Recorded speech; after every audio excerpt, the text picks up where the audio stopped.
సంపద కోర్టులో మీది నాది తప్పు, మన బంధానికి బలం లేదని నిరూపించాలని చూస్తుంది కదా ఆఫీసర్. సంపద నా జీవితంలోకి వచ్చిన రోజు నుంచి ఈ రోజు వరకు తప్పులు చేస్తూనే ఉంది. తప్పులు చేస్తున్న తనే ధైర్యంగా ఉంటున్నప్పుడు నిజాయితీగా బతికే నువ్వు భయపడ్డం ఏంటి? అయినా నేను నీకు మాటిచ్చాను, సంపద కోర్టులో గెలవడానికి ఎన్ని ఎత్తులు వేసినా వాటిని చిత్తు చేసి మనమే గెలిచేలా చేస్తాను. సంపద అడ్డదారిలో గెలవాలని చూస్తోంది. తను ఏ దారిలో వచ్చినా ఎలా వచ్చినా తను కోర్టులో గెలవకుండా చూసే బాధ్యత నాది. మనల్ని ఎవరు విడదీయలేరు. విడదీసే పరిస్థితే వచ్చినా ఆ పరిస్థితులకు ఎదురు నిలబడి నిన్ను గెలిపించి నేను గెలుస్తాను. నువ్వు నమ్మాల్సింది సంపద తెలివిని కాదు కళ్యాణి, మనకి మన మీదున్న ప్రేమని. పద భోంచేద్దాం.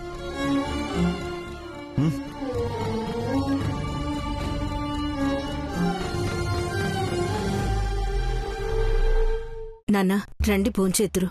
కళ్యాణి వాళ్ళు తిన్న తర్వాత తింటాంలేమ్మా. ఆ ప్రేమలు అభిమానాలు పుజ్జగించి భోజనానికి తీసుకురావటాలు అంతా ఈ రోజు వరకే.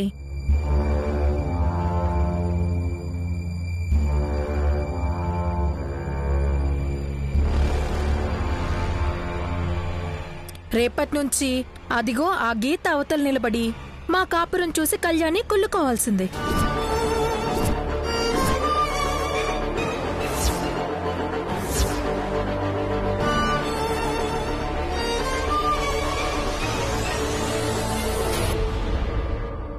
భగవంతుడా, దీన్ని 4 పీకాలనున్నా ఆ క్షుణ్ణారావుని కోర్టుని అడ్డుగా పెట్టావు కదయ్యా.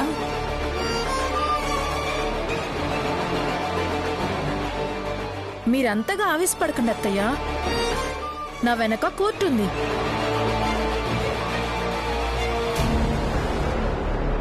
అక్కడ తీర్పు వచ్చాక నేనేంటి అనేది మీ అందరికీ అర్థమవుతుంది.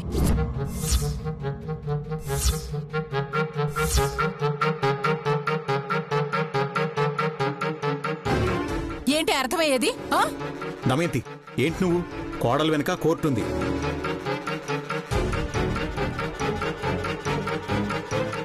ఈ గోల ఎప్పుడు ఉండేదే గాని ముందు తిండి తినండి.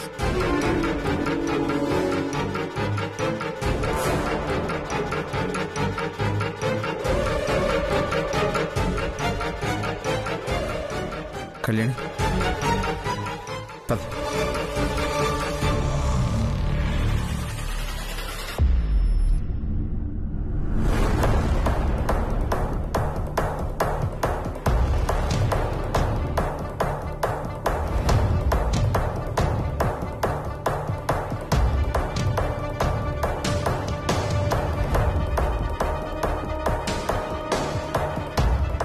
ఆహా, ఇంత బాధలోనూ ఇన్ని రకాల కూరలు చేసి గుమగుమలాడిస్తున్నారత్తయ్య.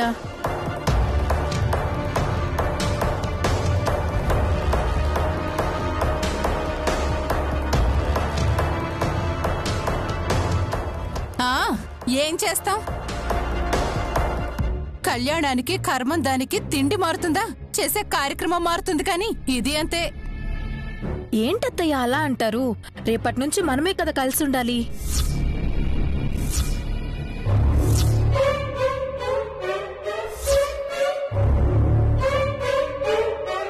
ఇక నుంచి మన మధ్య ప్రేమలుండాలి కానీ గొడవలుండకూడదు అత్తయ్యా.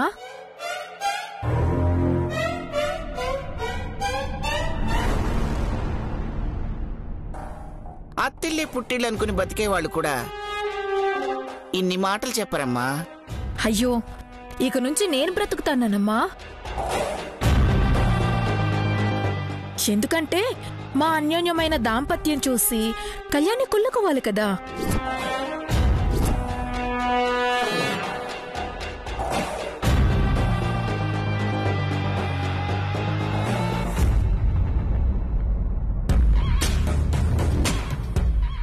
నిజమే, గతంలో మన దాంపత్యం చూసిన జనం ఇప్పటికే తట్టుకోలేకపోతున్నారు. ఇప్పుడు కొత్తగా కుళ్ళుకోవడం కూడానా? ఆ మాటల వెనుక లోతు అర్థం కావాలి అంటే టైం పడుతుందిలే.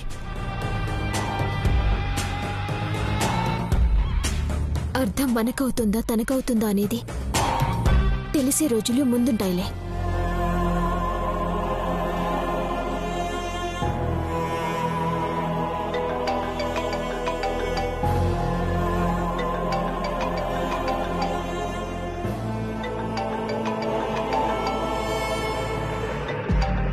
అన్నం తినే దగ్గర ఆ ఫోన్లు ఎందుకు? పక్కన పడే. అయ్యో అలా అనకండి తాతయ్య. సంపదకి ఏం ముఖ్యమైన కాల్స్ వస్తాయో మనకు తెలియదు కదా.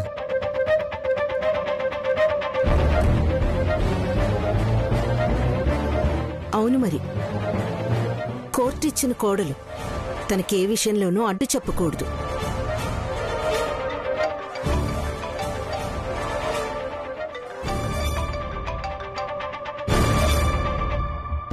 హలో హలో, నేను డైరెక్టర్ గారి అసిస్టెంట్ అమ్మా. హలో, మీ వాయిస్ అర్థం కావటం లేదు, ఉండండి, ఇప్పుడే వస్తాను.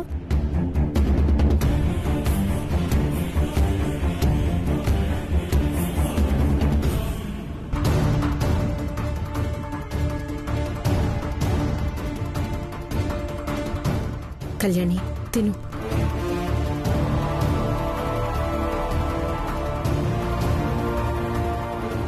హలో సిద్ధు?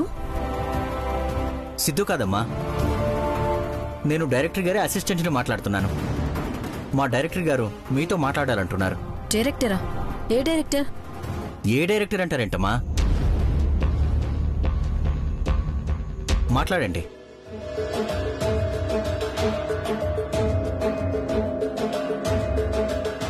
నమస్కారం అమ్మా.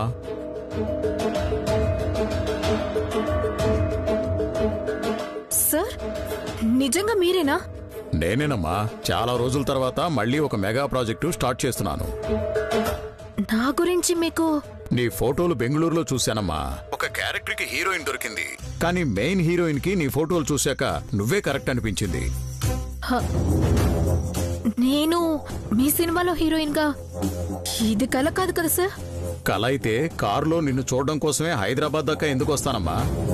సార్, నా కోసం హైదరాబాద్ వచ్చారా? అవునమ్మా, అడ్రస్ పంపిస్తాను. ఒకసారి రేపు ఆడిషన్స్కి రాగలవా? అంత పెద్ద డైరెక్టర్ మీరు రమ్మంటే నేను రాకుండా ఉంటాను సార్. సరేనమ్మా, రేపు కలుద్దాం. Okay sir.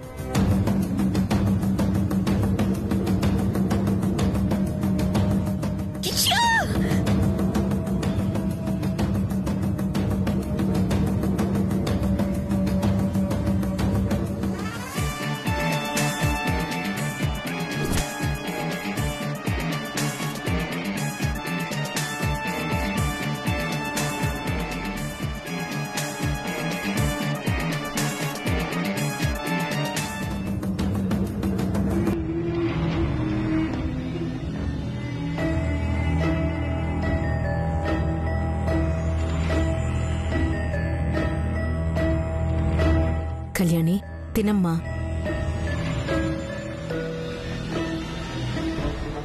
కళ్యాణి,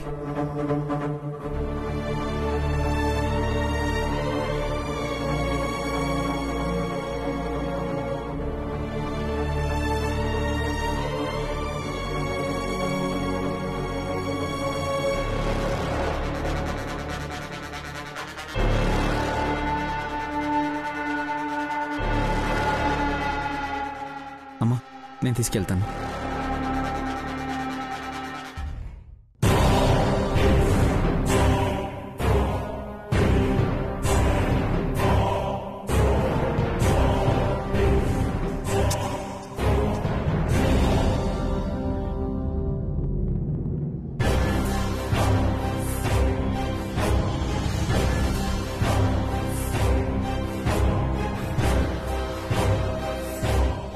హలో, ఏంటి తిండి మానేసి ఇక్కడ ఆలోచిస్తూ నిలబడ్డావు? ఎవరు ఫోన్లో? అదేదో రాంగ్ నంబర్. మరి రాంగ్ నంబర్తో అన్ని మాటలేంటి? ఏం లేదు.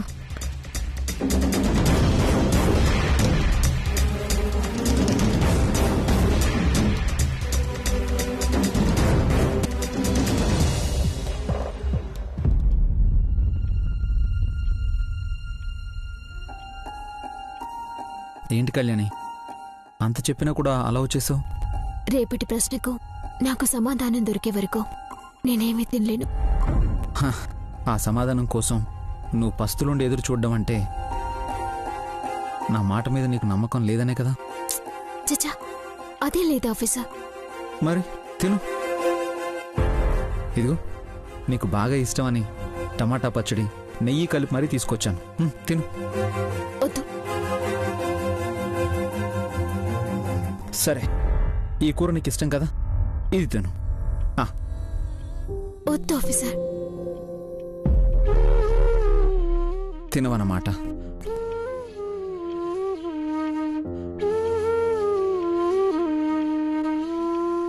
దేవుడా, ఓ మంచి దేవుడా, కలుపు మొక్క లాంటి సంపదని భార్యగా ఇచ్చావు. నీకే నచ్చక పీకేసి తులసి మొక్క లాంటి కళ్యాణినిచ్చావు. అందమైన మొహాన్నిచ్చావు. ఆ ముఖం మీదే ఇంత దిష్టి చుక్కను కూడా ఇచ్చావు. చూడ్డానికి కళ్ళనిచ్చావు. ఏడవడానికి ఆల్చిప్ప లాంటి ముక్కిచ్చావు. నవ్వడానికి ఇంకా 2 పేదాలనిచ్చావు. అన్నీ ఇచ్చి ఈ మొహం మీద నవ్వునివ్వడం ఎందుకయ్యా మర్చిపోయావు?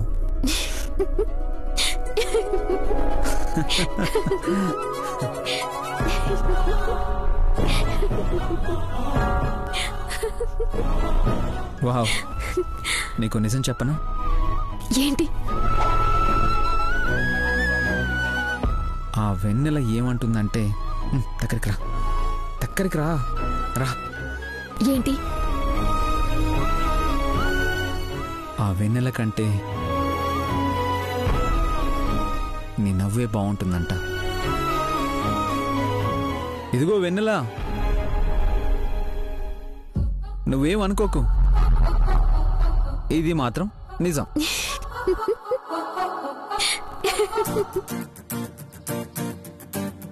ఈ అందం అన్నం తింటే ఇంకా అందంగా ఉంటుంది. నాలాంటి భర్తకి ఆనందంగా ఉంటుంది.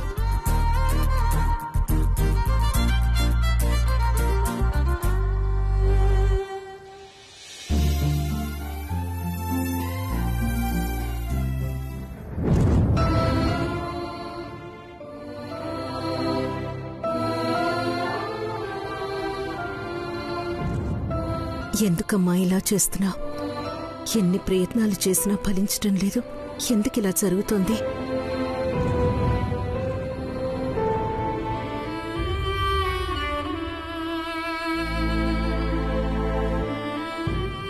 అమ్మా,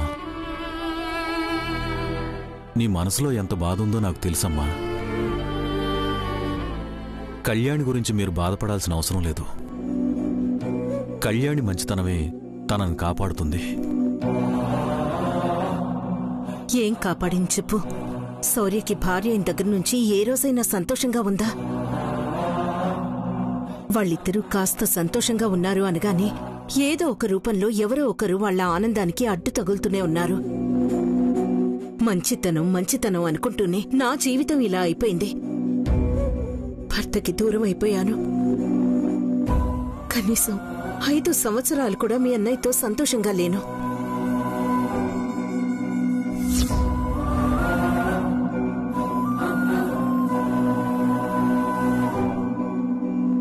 అనుపమకి పచ్చని జీవితం దూరం చేసి, కళ్ళల్లో కన్నీళ్లు తోడుగా వదిలేసి 18 ఏళ్లు దూరంగా ఉన్నవాడు ఇప్పుడు బొట్టు పెట్టి ఏం ఉద్ధరించడానికి వచ్చాడో? నేను అనుపమ మీద ప్రేమ లేక వదిలేసి వెళ్ళలేదమ్మా. దేవుడు నాకు చెయ్యని తప్పుకు శిక్షను వేసి చీకటి గదిలో ఉంచాడు. మొదట కళ్యాణి కూడా నా మీద కోపం పెంచుకుని అమ్మని అసహ్యించుకునే పరిస్థితిలో ఉండింది. ఆ తర్వాత జరిగిన సంఘటనల వల్ల ఆ దేవుడి దయ వల్ల నాకు అమ్మ స్థానం ఇచ్చి ఈ రోజుకి ప్రాణంగా చూసుకుంటోంది. అలాంటి నా కూతురు జీవితం నాశనం అయిపోతూ ఉంటే ఏమీ చేయలేని చేతకందాన్లా చూస్తూ ఉండిపోవాల్సి వచ్చింది. ఏం కాదమ్మా, అంతా మంచి జరుగుతుంది. ఏదో జరుగుతుందని మీరు భయపడితే కళ్యాణి కూడా భయపడుతుంది. మంచి వాళ్ళందరికీ మంచే జరిగే పనైతే అనుపమమ్మ మంచితనానికి మహారాణిలా ఎక్కడో బతకాలి. ఏదో మీరు అనుకుంటున్నారు గాని మంచితనానికి మంచి జరుగుతుంది ఇవన్నీ ఒట్టి మాటలే. మాట్లాడుకోవడానికే పనికొస్తాయి. చివరికి సంపదే హ్యాపీగా ఉంటుంది. కళ్యాణిని చూసి మీరు బాధపడక తప్పనే తప్పదు. ఏయ్, మధ్యలో నువ్వేంటే? నిన్నెవడు అడిగాడు? నోరు మోసుకుని ఇక్కడి నుంచి వెళ్ళు. ఉన్నమాట అంటే అంత కోపం ఎందుకో? ఏంటే ఉన్నమాట? మనమేం చెయ్యలేకపోయినా మనసు చల్లబరిచే 4 మాటలు చెప్పాలి. అంతేగాని నీలా మంటబెట్టే మాటలు చెప్పకూడదు. తనకి మాట్లాడటం తెలిస్తే ఇలా ఎందుకుంటుంది? అంతేలేండి, అనడానికి అందరికి నేను తప్ప ఎవ్వరూ దొరకరు.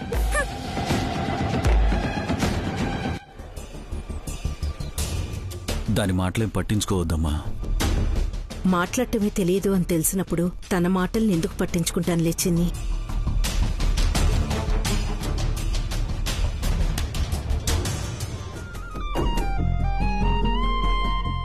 ఇదిగో, నీకు కావాలి అంటే చివరిగా ఒక లైఫ్ లైన్ ఇస్తాను, వాడేసుకో. ఏంటి?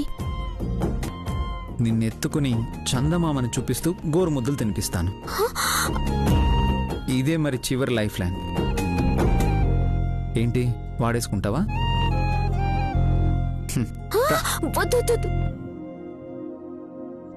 మరి తిను.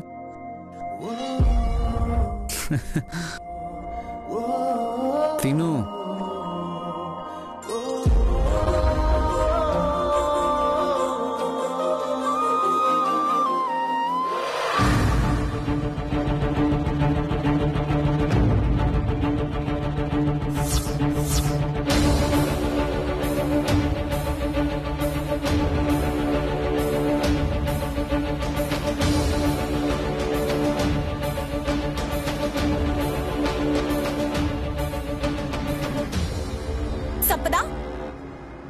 వాళ్ళిద్దరూ వాకిట్లో నీ పెదవులు చెబుతున్నాయి నన్ను ప్రేమించావని అని డ్యూయెట్లు పాడుకుంటుంటే నువ్విక్కడేం చేస్తున్నావు?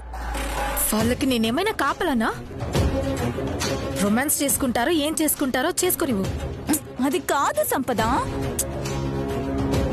నాకది సమస్యే కాదు. నా బుర్రలో 100 సమస్యలున్నాయి. వదిలే.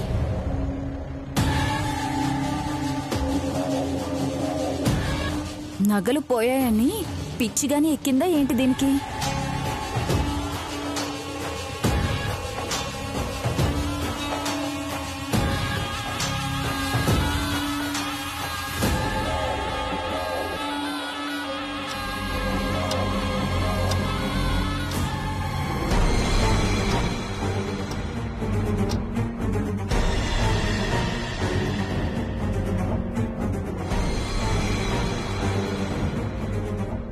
నిండు 100 ఏళ్ళు భార్యాభర్తలుగా ఇలాగే కలిసి ఉంటాం, ఓకేనా?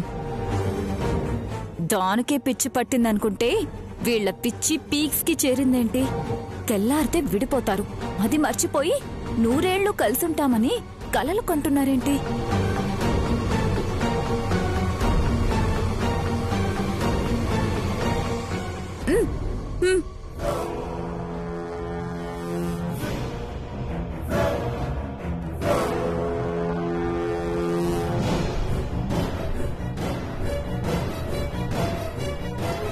ఏంటి శౌర్య, గోరు ముద్దలు తినిపిస్తున్నావా? నువ్వు తినిపించే ఆ ముద్దలే ఆఖరి ముద్దలు. ఆ సంపద చెప్పిన దాన్ని బట్టి రేపు కోర్టు తీర్పు వచ్చాక అదెవరో నువ్వెవరో. మరే విడిపోతున్నామని బాధపడాల్సింది పోయి గోరు ముద్దలు తినిపిస్తున్నావా? మేమెప్పటికీ విడిపోం. మమ్మల్ని ఎవ్వరూ విడదీయలేరు.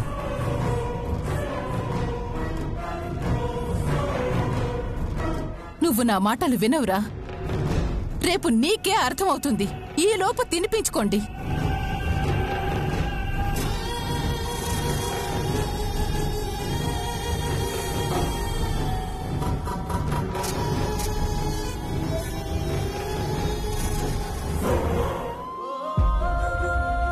నువ్వెవరి మాటలు పట్టించుకోకు. తిను. అందరూ విడిపోతారని భయపడి చేస్తుంటే ఏంటి శౌర్య ధైర్యం?